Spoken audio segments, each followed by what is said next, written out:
سلام علیکم زنده سلامت و خانم بسر باشید. ما با وحدت اومدیم با پدرم، من و پدرم رفتیم دو نفره یاری تعجیلی گرفتم اومدیم برای برادرم رو از خانه دوشنبه برده به خاک سپردن. وقتی که اومدیم الکی چی اومدن کارگران میلیتسی اومدن. کارگر میلیتسی ما رو صدا کرده گفت که در اینجا فقط کشتار شدگی نیست، در اینجا تجاوز هم کردن. تجاوز رو از کجا فهمیدن؟ در هم خانه که ما رو تجاوز کردن در همونجا اینا خون رو دیدن. خون میبینن که کریمینال ها اومدن دیدن نگه ما در آن حجره خون رو دیدیم. کی رو تجاوز کردن در اینجا؟ من گفتم که پدرم نفهمد. گفتن چرا؟ گفتم پدرم نفهمد که پدرم بسیار بسیار شکستن. گفتم پدرم سرش رو از دست داده است. من گفتم بود صبر نکنم انشاءالله. گفتن خب کی رو تجاوز کردن؟ من گفتم من رو. دیگه کریمینالیستا فهمیدن که خون رو دیدن در اونجا. من گفتم من رو تجاوز کردن. خب و من کاغذ دادن که شما از نظر دکتر باید بگذارید. خب شستم این کاغذ رو گفت پدرتون اگر پرسیدم گفت که من برای برادرتون دادم. خب گفتم مایلش. من اون ورق رو گرفتم و قطع کردم. ورق رو کسی نبیند، هیچ کس نبیند که به شما گپ میرسد. شما رو به جای دیدید چه آدمی میفهمه که دلتی کنه شما رو سنگ میزنن. همین خیلی از آدم‌ها بی فراست هستن. گفت بعد به مادرم آیسته گفتم که مادر جانم خیش شد. بعد با همراهی مادرم وقتی که ما پدرم برادرم رو بردیم همون روز یک روز پسش گیم به خاک سپاریدن برادرم رو به خاک سپاریدن. بعد مادرم وقتی که اکنون شبیه که ما برادرم به خاک سپردیم مادرم در دوشنبه موندن. برادرم رو به خاک سپاریدن در اون شهری وحدت در قبرستانی که در کوچه خودم. بعد مادرم اومدم پگوهش مادرم اومدم ما یک شب پس از خاک سپاریدن برادرم در شهری وحدت در خونه موندیم.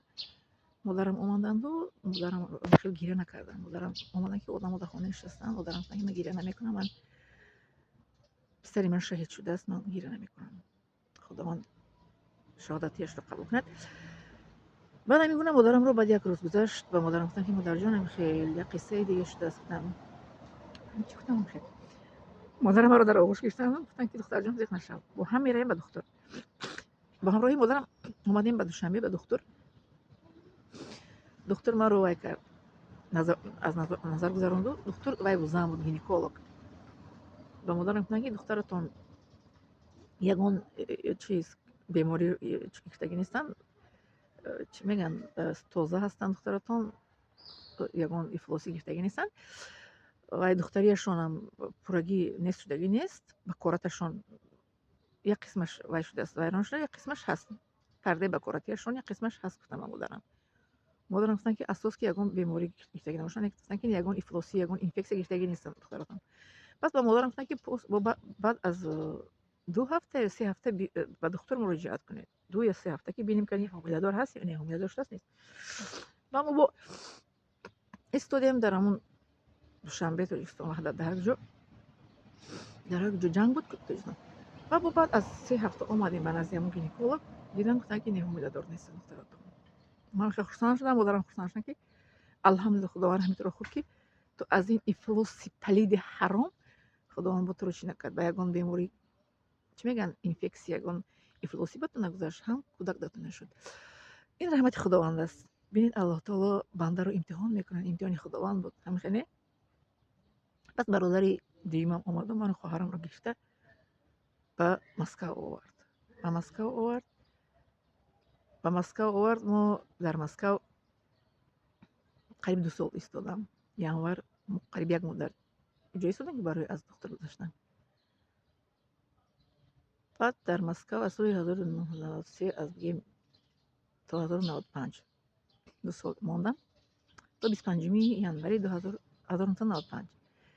لیکن در دوام این 2 سال باش گفتم که من 6 ماه پس از نشستن افتاب نمیشونیدم و نمیفهمیدم. خواهرم ما رو به طهارت کنی میبرد، به حاجت خانه میبرد و ما رو وارد جوبه رو ساز میکرد، ما رو میخوابونید. لیکن برادر کلانیان گفت که فقط قرآن خوان، فقط با یاری تلاوت قرآن من شنواییم و بیناییم برقرار شد.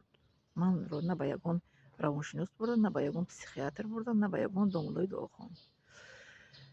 خب انا میمونم. بعد لیکن یک بار در یادم هست که مادرم ما رو با همراه خواهرم به یک تا چیز بردگی با دکتر که دکتر گفت که هم داروها رو گیرن که من داروها رو استعمال نکردم.